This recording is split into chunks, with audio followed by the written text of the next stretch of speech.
Hola a todos, soy Denis y esto es Basket 365. En el vídeo de hoy lo que quiero hacer es hablar sobre Ja Morant, pero no solo quiero hablar sobre su temporada actual o cómo lo está haciendo en la NBA, porque al final es algo de lo que todos sabemos y que mencionaré al final del vídeo, pero quiero hablar de su historia y de cómo Ja Morant llegó de ser un jugador desconocido hace un año y medio a ser ahora mismo el muy probablemente rookie del año y uno de los jugadores que más highlights están haciendo en la NBA. Antes de nada, como siempre, si os gusta lo que estoy haciendo, por favor suscribíos. Al final, si estáis aquí es porque os gusta la NBA y de eso es precisamente de lo que yo hablo. Dadle a like al vídeo si os gusta este en particular y comentadme abajo lo que opináis, ¿vale? Y ahora ya sí, voy a empezar.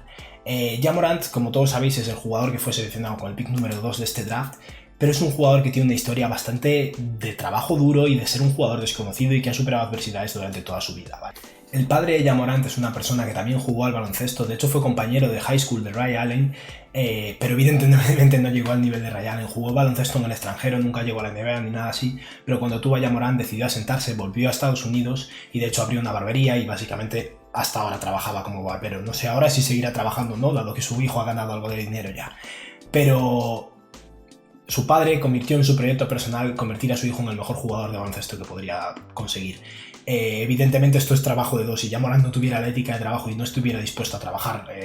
bajo las órdenes de su padre, no hubieran llegado a donde están ahora, ¿no? Pero Ja Morant entrenó desde muy pequeño con la ayuda del padre, haciéndole de entrenador en circuitos construidos por el padre con ruedas de neumáticos y obstáculos y poniéndolo en situaciones muy complicadas, jugando siempre contra niños mayores que él para tener desventaja física, y la consecuencia es que es un jugador que está acostumbrado a superar obstáculos, a trabajar muy duro, y lo vemos ahora cuando está jugando contra los mejores jugadores del mundo, ¿no?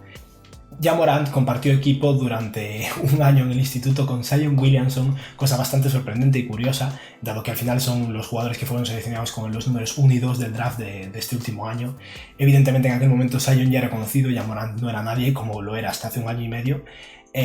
pero tras esto sus caminos se separaron. Zion se movió a un equipo y Ja Morant a otro, y Ja Morant se movió al equipo que sería su equipo durante la mayor parte de su etapa en el instituto, que es Crestwood High School. Allí Ja Morant se convirtió en el máximo anotador histórico del equipo, elevó al equipo a un nivel al que no habían llegado nunca y de hecho consiguió el MVP regional durante 3 años. O sea que estamos hablando de un jugador que tuvo mucho éxito en su etapa del instituto y sin embargo, pese a todo esto, no tenía casi ofertas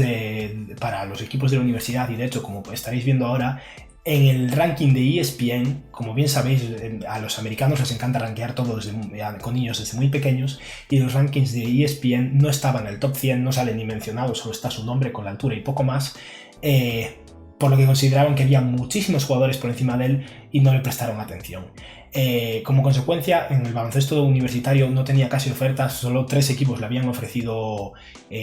una beca, hasta que apareció Murray State. Y es que Ja Morant estaba jugando un partido de exhibición 3-3 en una aglomeración de canchas, digamos, donde un entrenador asistente de Murray State estaba viendo a otro jugador en otro partido diferente jugar y de casualidad vio a Ja Morant y le encantó. Tras esto llamó al entrenador principal del equipo, llamaron a Ja Morant, le ofrecieron una beca, este aceptó porque al final es el equipo que más interés había mostrado en él,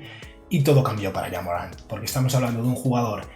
que casi no tenía ofertas, que se consiguió una plaza en un equipo de primera división de baloncesto, aunque no fuera un equipo muy bueno, y además siendo un jugador muy querido por este equipo y en cierto modo tenía la posibilidad de ser el jugador principal del equipo. Murray State no es un equipo, nunca ha sido un equipo especialmente bueno y aún a día de hoy no lo es. Ja Morant el año pasado consiguió elevarlos a un nivel al que no habían llegado en mucho tiempo, pero es un equipo de primera división de baloncesto. Este equipo desde 1996 solo ha conseguido enviar a 3 jugadores a la NBA, siendo el tercero evidentemente Ja Morant y siendo los otros Isaiah Canaan, que es un jugador que jugó en los Suns como base hasta el año pasado me parece, pero que es un jugador muy borderline y que no estoy seguro, pero creo que ni está en la NBA ahora mismo, y Cameron Payne, que es un jugador que sí que tenía más potencial, fue seleccionado en primera ronda. A muchos os sonará porque era el compañero de equipo de Russell Westbrook en Oklahoma, que bailaba con él antes de los partidos, pero que ahora mismo está creo que jugando en los Bulls y jugando muy poco y ya un poco descolgado de la NBA también. O sea que Ja Morant es el primer jugador muy bueno que envía a la NBA Murray State, como mínimo desde 1996. Pero no todo fue tan bueno para Ja Morant, incluso en su primer año. Evidentemente tuvo un rol como titular, jugó mucho, fue un jugador valioso, pero no es comparable al Ja Morant del segundo año. En su primer año simplemente ganó el premio al quinteto ideal de su conferencia y promedió básicamente unos 12 puntos por partido casi 13 puntos por partido, 6 asistencias, 6 rebotes, un 46% de tiros de campo y un 31% de tiros de 3, que para un base no es ninguna maravilla, sobre todo teniendo en cuenta que la línea de triple en la universidad es 50 centímetros más cercana que la NBA. Pero el segundo año fue cuando todo cambió y Ja Morant apareció en la escena de todos lados. Tras acabar su primer año en Murray State, Ja Morant no tenía ningún tipo de proyección de ir a la NBA todavía. Ningún jugador, ningún ojeador se planteaba a Ja Morant como un posible pick de draft, ni siquiera en la elección número 60. Pero el segundo año Ja Morant elevó todos sus números exceptuando los rebotes. Reboteó un poco menos, pero dobló prácticamente su anotación, aumentó sus asistencias de 6 a 10, sus tiros de campo a 50, sus tiros de 3 a 36, que ya es una cifra muy respetable, y aún por encima hizo un montón de highlights y se hizo famoso por eso. Mató por encima de un jugador, hizo un montón de cosas y consiguió llegar a Murray State de un equipo bastante mediocre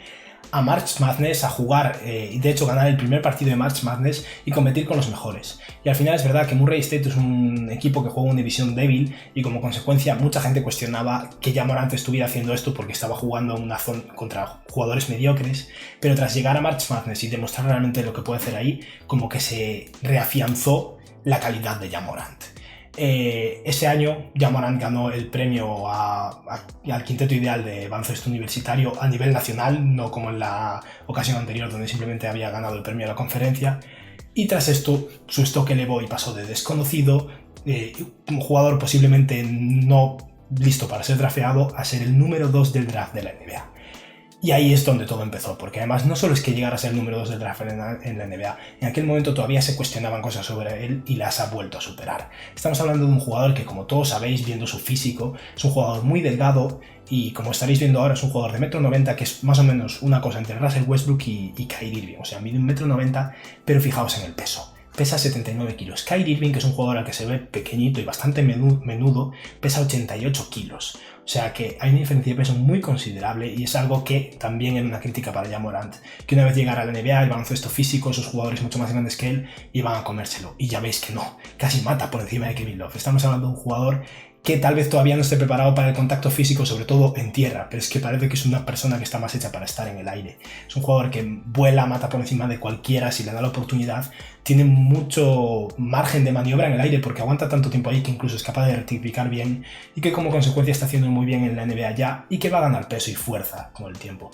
Recordemos que Brandon Ingram, cuando llegó a la NBA, también tenía un físico similar a Ja Morant. Era un jugador al cual le faltaba peso y no estaba todavía preparado para el contacto, y aún a día de hoy parece el mismo palillo, un físico como el de Kevin Durant, pero no es así. Ya es más fuerte y ya se nota y aguanta mejor el contacto, y yo creo que esto va a pasar con Ja Morant a la larga. Pero aún a día de hoy, sin tener ese físico ya preparado para la NBA,